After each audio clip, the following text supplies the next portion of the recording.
Hey, Jared, can you hear me? Yep, you're fine. Very cool.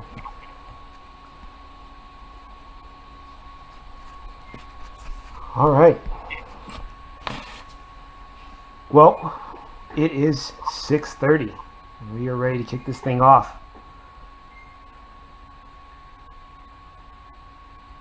So if you guys are just jumping on here, and again, this is a live stream, so expect some technical difficulties, some ins and outs. Jared, either you sit stiller than anyone I've ever known, or we're waiting for that stream to catch up, get in. Yeah, I think it's waiting to catch up for some reason. Yeah, we'll make it work. I can hear your voice, so I think that's the important part.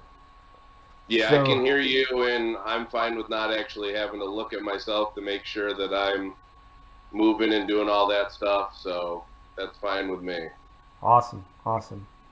Well, we have head coach Jarrett Moffitt here with McKinney Lacrosse. I'm Reggie Jeffrey, one of the youth coaches and one of the members of the board. And we thought this would be the easiest, safest, and most efficient way to give some information on the 3v3 that we're setting up over the summer, led by Jared here and his team of high school coaches and varsity and JV coaches, as well as some participation from Pam and some of her coaches that will also be helping us along the way. So, Jared, I know you kind of wanted to give the overall review of what we're trying to do, and then from there we'll kind of go in what the procedures will be and what to expect, and then we'll try to offer up any questions that will be in the YouTube chat at the end. I would encourage everyone to go to the McKinney Lacrosse page, and you'll see the link there that will kind of give you the instructions and everything that we're talking about. That way you can follow through with this. It's on the McKinney Lacrosse front page, and I'll let you take it from here, Jared. All right. Well, it's one of those things with the shortened spring season and all that stuff that occurred. I had talked with some of the board members, talked to a couple parents, even talked to a couple players, and just the boys and the girls wanted to get back out and play some lacrosse. And then we had our concerns about the disease going around and all that, and not getting together. And there were concerns of putting 25 to 30 players together and then trying to keep them apart and be effective. And so just started brainstorming. And you go walk the dogs around where I live, and I see people out playing basketball. And there's small groups. There's 6 to 8 people. They're playing basketball, doing take back rules, all that stuff. And just kind of the idea popped in my head to just try to do that with lacrosse. And and everything we do in the high school level, we break it down into triangles in the 3-man game. So you got your 3 attackmen, your 3 middies, your 3 defensemen, and a lot of stuff goes into a 3-man game. So I figured we could put something together, and that 3-on-3 league kind of grew out of that. That's just a modified version of pickup basketball, just played on the lacrosse field. So, kids will show up, can throw their sticks in, we'll split the sticks up, make teams, and then be able to get, a half hour, 45 minutes of play time where it's fast action lacrosse. Anybody can play it. You don't need skill level to play it. It can be a brand new player. It can be a player that played for 6, 7 years. And, we're all going to improve the skills with footwork, the passing, catching, cutting, and just playing together as a program, which I know a lot of people miss the friendships that they have made over the years playing McKinney Lacrosse. And this will be a great opportunity to get them out. I think it'd be a great opportunity for parents to get involved with things, because not only do the boys and girls become friends, I know the parents become pretty close as well.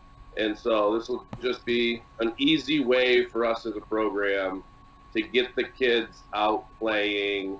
It's meant to be fun. We're not going to keep records. We're not going to do standings, anything like that. It's just the whole idea of getting the kids a lot of touches and then just having the development of the skill sets go with that. Whether it's just a little bit of improvement or it's a big improvement, that doesn't matter. But the kids are going to have sticks in their hands. They're going to be playing lacrosse. and that's really what it was all about. Very cool. And Very cool. Okay, so I'll kind of get a start of what you can expect when you come in. So first of all, this is going to be Sunday evenings from 6 to 8 at Bonnie Week Park. So ideally, you show up. Actually, backing up just a little bit, if you're on that documentation that we put together on the McKinney Lacrosse webpage, you're going to want to review that first. We'll go through it here, but you'll notice on there that there is a waiver and a COVID waiver for us to have to make sure everyone's safe and healthy. That is obviously our number one priority. So I would encourage you all to look at that first and sign that before you actually come on site, because it actually does two things for us. It tells us who's all coming from what teams, and that kind of helps us get our volunteers and everything together. So it's almost like a check-in as well as a roster of who's all coming. So you're going to want to knock that out first before you show up on the field. If you guys, just about everyone here has been to Bonnie Wink Park, and as you enter the park, there's a pavilion with 3 tops on it. We're going to have some folks there who will be doing temperature checks. Once you're good with the temperature checks, we'll send you on the field. If you have not signed the documentation, we will have a safe and sanitized way for you either to log in on your phone or even something there that you can actually log in and sign the waiver from. And then from there, you'll probably run into, we'll send you to where the fields will be marked out. And then we'll send you to the coaches from there, and they'll start assigning you teams. And as Jared, you were talking about, the team sign will be kind of like a stick toss. And I know you described it to me, and I've done a couple of these with pickup games with guys before, but maybe you can kind of describe what the stick toss is like and how we're selecting teams. yeah, so basically it comes down to is we want to just randomize the teams, get all the boys playing together, not creating just a little, clique per se, where it's just the same group of kids always playing together. When we have 2 teams, some boys don't get to play with each other, and by the time they get to high school, they end up being on the same teams. So this will just be an opportunity to get more kids playing together. So all the boys will come and just set all their sticks in a pile. And so once all the sticks are in a pile, then the coach is just going to grab one and throw it to the left, grab another, throw it to the right, and just alternate back and forth until all the sticks are split up, and the boys go grab their sticks, and then they're on their team. So it's completely randomized, in a sense, to hope to make the games as even as possible. And then as the games continue along, say maybe we split them up and it's a little lopsided. Well, then we just switch a kid or two, and we switch the teams up. So the teams are going to be very fluid, as in, we're not going to end up with just one dominant team for the whole summer or fall when we do this. At night, if it looks like a game's starting to get a little out of control, we'll switch a kid around. And maybe there's, we get a 7-on-7 match going with 7 kids on each side, and it turns out that there's 5 beginners on one team and 2 on the other. Well, we'll switch around those beginners to hope to even it out more so that everybody gets, consistent playing time, and there's no pressure from a more experienced player with a less experienced player to perform at a certain level. Instead, it's just going to be out there, go have fun. If mistakes are made, no big deal, but just everybody's playing, having a good time. We wanted to eliminate kind of the competition level, or, say Johnny really wanting to play with Jimmy. Well, sometimes that will happen, and other times it won't, but just everybody kind of gets to play with each other, and then, it'll just be a randomized situation, and I think that's going to be best for development in the program. And so I just want to make absolutely clear, everyone understands, this is for both boys and girls. The only thing the caveat that we came across, at least for the girls, is we want to have, per Coach Pam, at least 4 girls on teams, because in a 3v3, you want to have at least a sub. So these subs are rotating out. But this 3v3 is absolutely both for the girls and for the boys. So I want to make sure everyone is very clear about that. And as we go through, if you look on the document, there are some rules that are slightly different for the girls that there are for the boys. But for the most part, everything is going to be exactly the same. Uh, Real quick, I did want to give just some heads up to more of what we're trying to do because I understand COVID is a big thing, and I want to make sure everyone kind of understands what we're trying to do to keep promoting safety. As far as social distancing, we're asking one parent per player on the sidelines, and obviously keeping 6 feet from everyone. We want to make sure that everyone has some kind of face covering if they can, face mask, a gaiter, a face guard, whatever you have. We definitely want to make sure that everyone is safe and has that kind of face protection. We want to make sure none of the kids are sharing water. Um, we want to make sure that they all have their own water bottles. We won't have any water or anything else there to hand out, and we won't be handing out any pennies or anything like that. So they're all going to need their own uniforms that are also reversible. And we also want to make sure that their bags are separated. Um, a couple of times we'll sit out some cones depending where kids are. We'll try to keep those bags near the fence. Ideally, we would like for them to be dressed before they even hit the field, and that way they just run right out of the car. They're already dressed. Check them in. They hop on the field, and then there's no bags or anything to pick up towards the end. So moving on from that, one of the things that we definitely need from everyone here is volunteers. So we're looking to, obviously this is something we're looking to grow. And before we can grow it, we definitely need to grow internally our resources to get things moving and going. So we've got a couple of positions here that we would love volunteers for. And then we ask that you either email myself or Jared, and I'll put our emails in the description once it's posted on YouTube. It's also on the information at McKinney Lacrosse. You can email us there, and that will also be on the website. But we're looking for field managers, someone to help the coaches keep time. More than likely, and Jared, correct me if I'm wrong, the coaches, they'll be on there actually being the refs of the games, running the games, skilling up. But they will need support on each one of the fields for someone to keep track of penalties, times, and number of fouls and score on the field. Is that correct? Correct. Okay. And then we would really love some help setting up the fields before and after. We're looking about 4 to 5 volunteers per week for that. And we're also looking for people to help us check in and register people. We have thermometers that we'll let them use.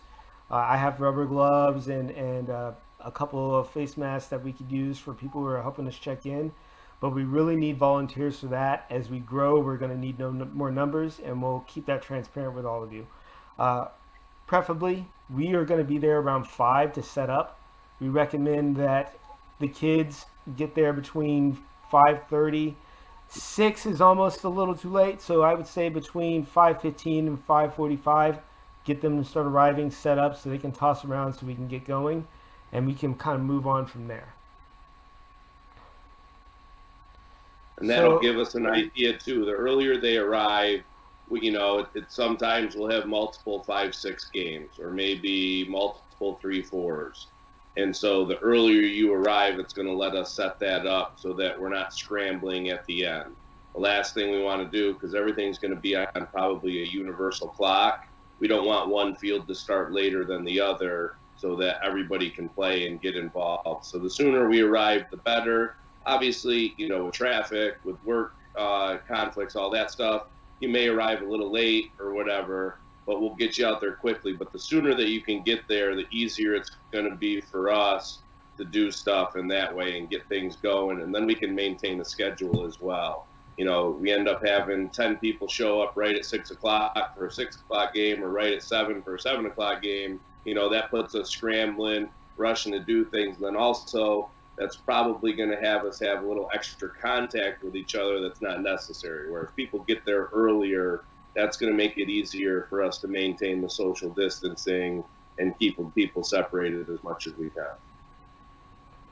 Right. And on a note as far as separation, the other thing that we ask is once the games are over, that folks go right to their car, kind of clear out. I know everybody is probably anxious to see each other and kind of hang out afterwards, but we've got to clear the field and send everyone their separate ways just for safety.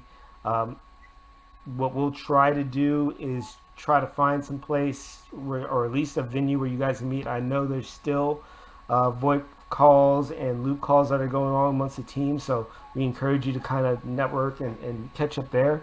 But once the games are done, we want to kind of push everyone off the field and get all the equipment put up, and we can get back to our Sunday. The next thing I wanted to go over, and to be quick, is Jared, you described it as kind of a half-court 3-on-3. Obviously, it's going to take a weekend or two for the kids to get in rhythm. But are there any specific rules? We've broken it down into rules and gameplay. Is there any ones that you wanted to kind of point out and kind of go over that might be a little bit confusing or might want the kids to know before they actually step on the field? Really just how the take-back line works and how change of possessions. So every time there's a change of possession, the team has to take it back. So we'll have the field set up, and there'll be a designated line known as the take-back line. Whether it's a turnover or a shot and the heck of the projector makes the save, and the defensive team comes up with the ball, they have to take the ball back to that line. And then with that comes our one pass rule. So you have to make a pass before you can shoot.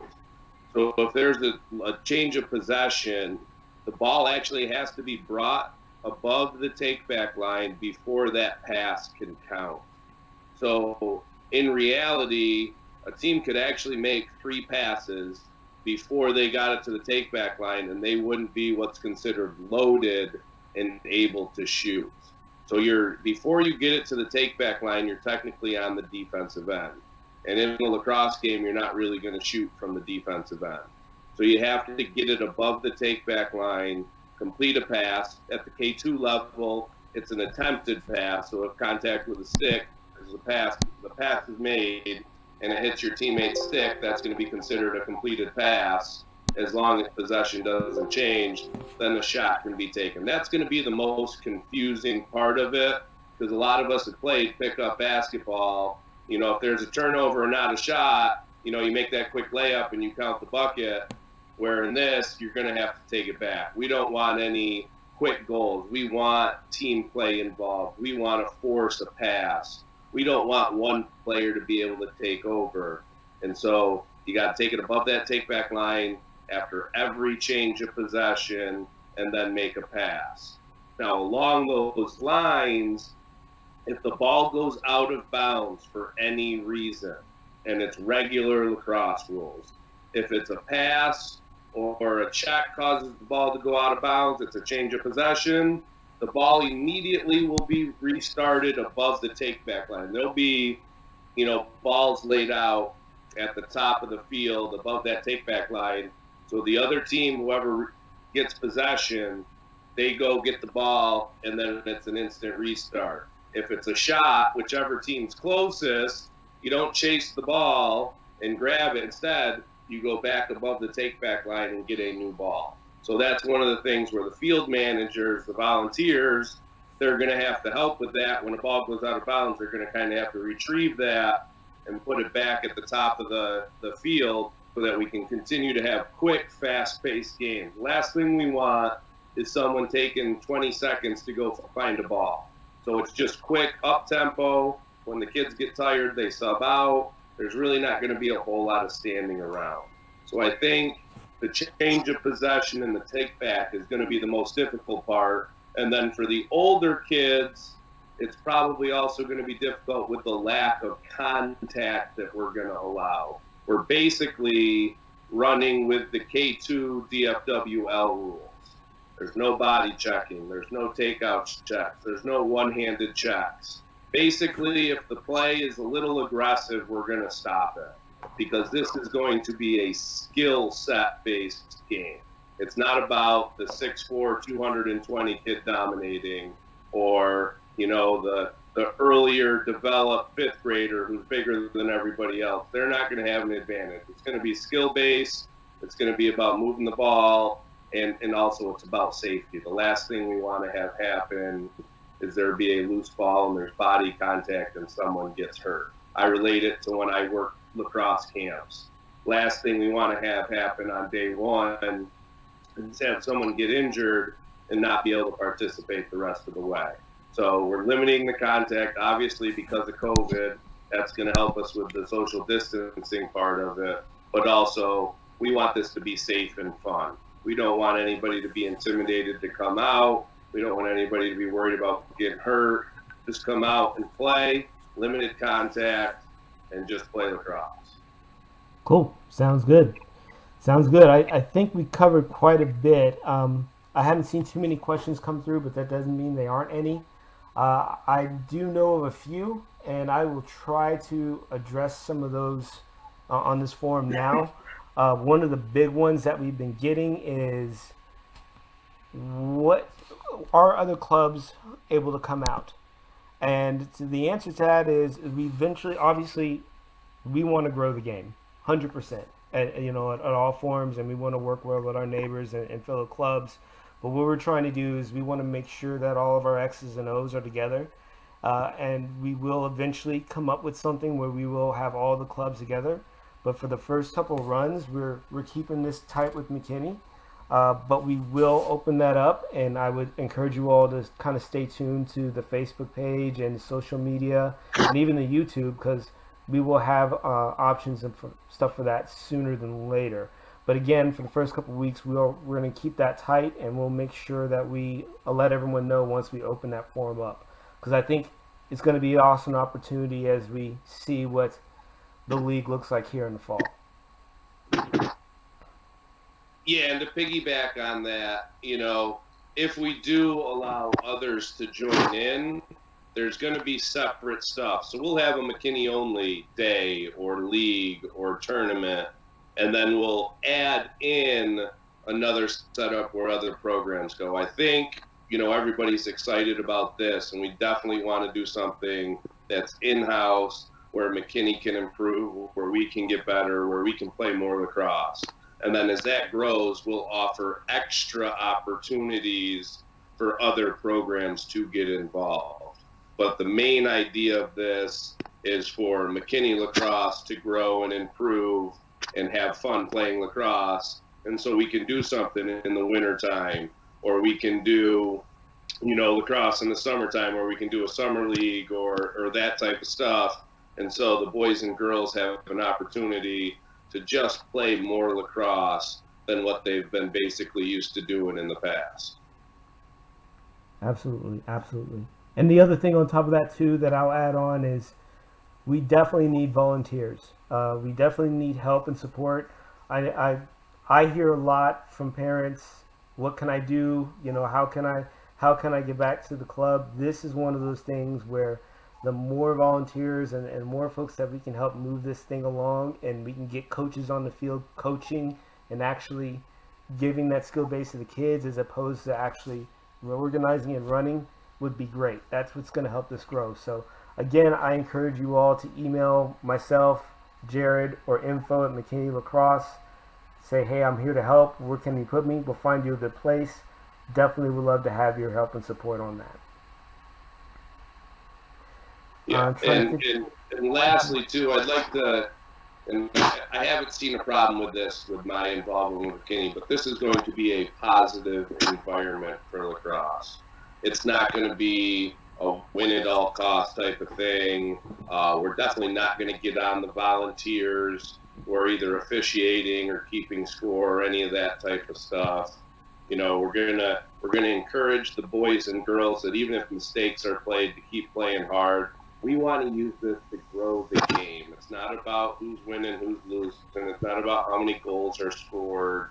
If the game ends up being 1-0, we'll celebrate the other things, the great ground balls, the hustle back to the take-back line to get a quick restart, the extra reps that they got into it. We really want to avoid that extra pressure to perform at a certain level. This is just about getting out there and playing. We're going to ask, no helicopter or bulldozer parents. Just let the kids play, have fun, and be supportive of everything.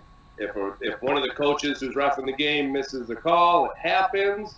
Let's just allow that to happen. We put in policy for, strike 1, 2, 3, and 4 for the spectators. It's really my goal that we never even get to a strike 1. Okay, and just to have an awesome experience for everybody, and that the kids, when they leave, all they're talking about for the next couple days is how fun it was and how they want to get back out there. For sure, for sure. And I would also ask that you at least deliver these messages to your kids that, at least coming from me being a youth coach, I know that they're getting back out there. They haven't seen their friends for a while, but it'd be great to have that single team dad or single mom on the sideline, making sure the kids are focused. I want them to have fun, but I want them to have fun having lacrosse as opposed to running around and tag and things like that. Simply because numbers will be low and we want to stay different. We want to stay separated. Parents' help running lines would be great. It'd be a great way to keep the kids focused. We can get them in and out off the field. That's another volunteer group that I just thought of, and I'll add to the documentation that we need. But if you want to just actually run the line and kind of see what that experience feels like, we definitely need volunteers and help there. And that's an extra way for an additional parent to be involved too. Right. You know, we can have one parent watching on the sideline while second parent wants to come. Well, volunteer, and there you go. Both parents can be involved and watch, you know, their son or daughter play lacrosse. Cool.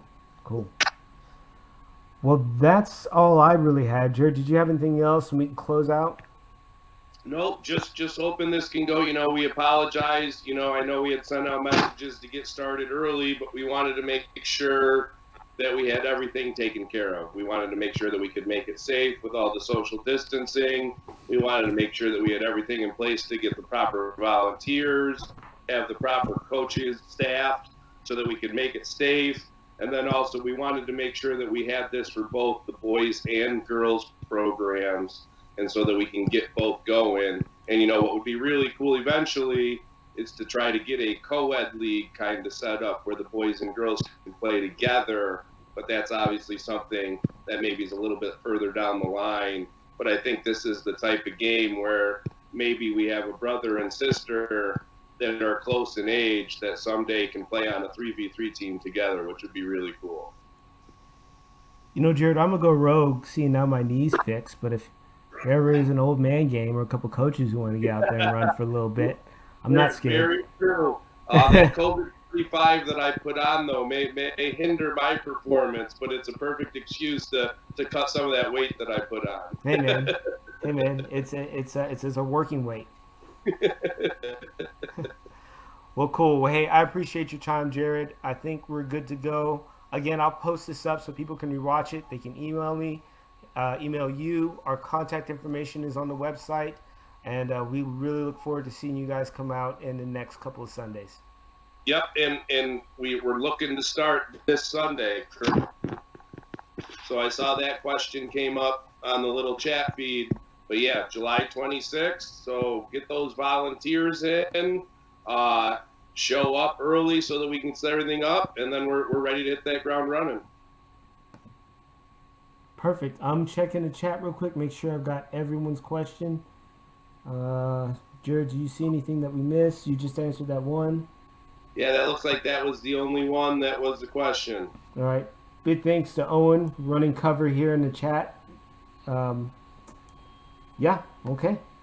All right. Well, I think we're good to go. Hey, I appreciate it. And we will see you all on Sunday. Yep, have a good one. All right. Take care.